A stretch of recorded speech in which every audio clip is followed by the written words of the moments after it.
गुड़िया छोटे बच्चों का एक फेवरेट खिलौना होता है।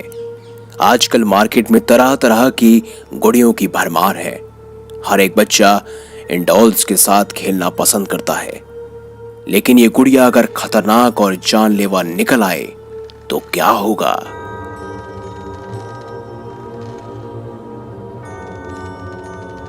आप देख रहे हैं हॉरर इंडिया टीवी प्रवीण के साथ। हॉलीवुड में रिलीज हुई फिल्म एनाबेले भूतिया गुड़िया पर बनी है और असल में वो एक सच्ची कहानी पर आधारित भी है। एनाबेल एक भूतिया गुड़िया की कहानी साल 1970 की है। अमेरिका में एक माँ ने अपनी बेटी डोना को उसके बर्थडे पर एक गुड़िया गिफ्ट की। शुरुआत में तो वो गुड़िया सिर्फ एक खिलौना थी, लेकिन धीरे धीरे वह गुड़िया हाथ हिलाने लगी और इसके बाद अगर उसे रात को कुर्सी पर रखा जाता तो वह सुबह जमीन पर पड़ी मिलती। कभी कभी गुड़िया पर खून के धब्बे लगे हुए मिलते। इसके बाद डोना की मां ने पैरानॉर्मल एक्सपर्ट्स एड और लॉरेन वॉरेन को बुलाया। वॉरेन ने गुड़िया को देख के ही बता दिया कि ये किसी बेहद शक्तिशाली आत्मा ने इस पर कब्जा कर रखा है और इस गुड़िया को तंत्र मंत्र के सहारे बड़ी मुश्किल से काबू किया गया। अगला था रॉबर्ट, काले जादू से बोलने वाला एक खिलौना। रॉबर्ट एक खिलौना है। रॉबर्ट उगेनो ऑटो नाम के एक व्यक्ति को यह खिलौना उसके नौकर ने उसे गिफ्ट में दिया था। यह नौकर काला जादू जानता था और उसने खिलौने पर काला जादू किया हुआ था। यह खिलौना बोलता भी था। कई लोगों ने रॉबर्ट का नाम लेते हुए उसको सुना था। यह खिलौना अब ईस्ट मार्टिलोना म्यूजियम में आज भी रखा हुआ है।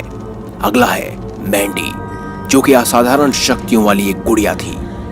मैंडी नाम की इस गुड़िया यानी कि डॉल की मालकिन ने बताया कि इस डॉल में कुछ असाधारण शक्तियां हैं। उसने बताया कि आधी रात को घर में किसी बच्चे के रोने की आवाज जोर जोर से सुनाई देती है। जहां ये डॉल पड़ी होती है उस कमरे की खिड़कियां खुद ही खुल जाया करती हैं और हर बार घर में बड़ी अजीबोगरीब घटनाएं भी होती हैं। फिर उसने साल 1990 में इस डॉल को एक म्यूजियम को दे दिया। अगला था ओकीको, जिसके बाल अपने आप ही बढ़ जाते हैं। जी हाँ, जापान के रहने वाली 17 साल की इकीची सुजुकी ने इस डॉल को खरीदा था, जिसका नाम था ओकीको। उसने ये डॉल अपनी 2 साल की बहन ओकीको के लिए खरीदी थी। 1 साल बाद ठंड की वजह से उसकी बहन ओकीको की मौत हो गई। परिवार के सदस्य बताते हैं कि ओकीको अपनी इस डॉल से बहुत प्यार करती थी, इसीलिए उसकी आत्मा इस डॉल में बसती चली गई। परिवार के दूसरी जगह चले जाने के कारण डॉल को किसी मंदिर में रख दिया गया। कहा जाता है कि डॉल के बाल अपने आप ही बढ़ते रहते हैं। हालांकि नियमित रूप से इसके बाल कटवाए भी जाते हैं, लेकिन ये फिर भी बढ़ते रहते हैं। अगला है कटचा, जो कि एक शापित गुड़िया थी। कटचा एक शापित डॉल है। इस डॉल का कटचा नाम साल 1730 में रशिया में पड़ा। कहा जाता है कि एक गर्भवती औरत थी और उसका परिवार चाहता था कि लड़का हो, लेकिन लड़की पैदा हुई, पर उन्होंने लड़की को जिंदा जला दिया। ऐसा होने के बाद लड़के की मां ने उसकी राख से एक डॉल बनवाई और उसमें कैरामिक पोर्कलेन मिलवाया। उसके बाद सभी पीढ़ियों ने इस डॉल की रक्षा की, क्योंकि उनका मानना था कि यह शापित डॉल है। और इस डॉल को ईबे पर बेचने की कोशिश भी की गई, लेकिन ईबे से इसे जल्द ही हटा दिया गया।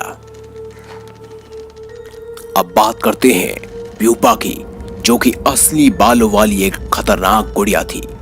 प्यूपा नाम की एक डॉल जो कि असली बालों को रखती है। जी हाँ, ऐसा कहा जाता है कि प्यूपा की मालकिन को प्यूपा तब मिली थी जब वह बच्ची थी और साल 1920 से लेकर 2005 तक प्यूपा उनके साथ रही। प्यूपा की मालकिन की मौत के बाद उसके घर वालों ने इस डॉल में बड़ी ही अजीबोगरीब चीजों को नोटिस किया। घर के शोकेस में रखी इस डॉल के पास अगर कोई जाता तो वहां से गिलास के खटखटाने की आवाज सुनाई देती।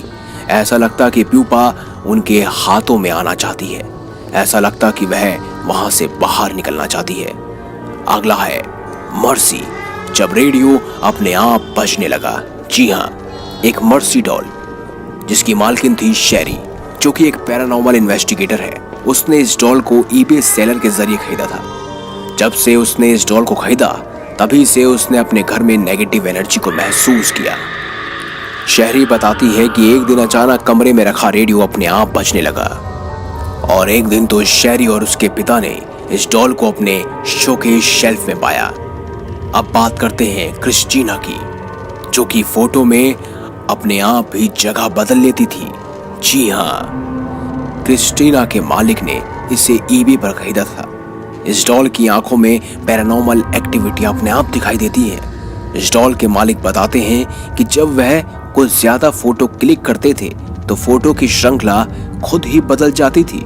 इतना ही नहीं, इस डॉल की स्थिति भी फोटो में बदल जाती थी। इसके बालों की सभी गांठें अपने आप निकल जाती हैं और फिर भी अगले दिन ये अपने बाल न जाने कैसे खुद ही बना लेती हैं। तो दोस्तों, ये थी वो खतरनाक डॉलें या खिलौना जिनके ऊपर कई सारी फिल्में भी बन चुकी हैं। और इन खतरनाक फिल्मों को आपने जरूर देखा होगा। अगर नहीं देखा तो आज जाकर जरूर देखें। और हाँ, बॉलीवुड की एक फेमस मूवी को भी आप जरूर देखिएगा जिसका नाम था तात्या बिच्छू ओम भट्ट स्वाहा। तो अगर आपको ये वीडियो अच्छी लगी है तो इस वीडियो को लाइक करें, हमारे चैनल को सब्सक्राइब करें और ज्यादा से ज्यादा शेयर भी करें। मिलेंगे अगली बार एक नई खास वीडियो के साथ। तब तक के लिए बहुत बहुत धन्यवाद। देखते रहिए हॉरर इंडिया टीवी।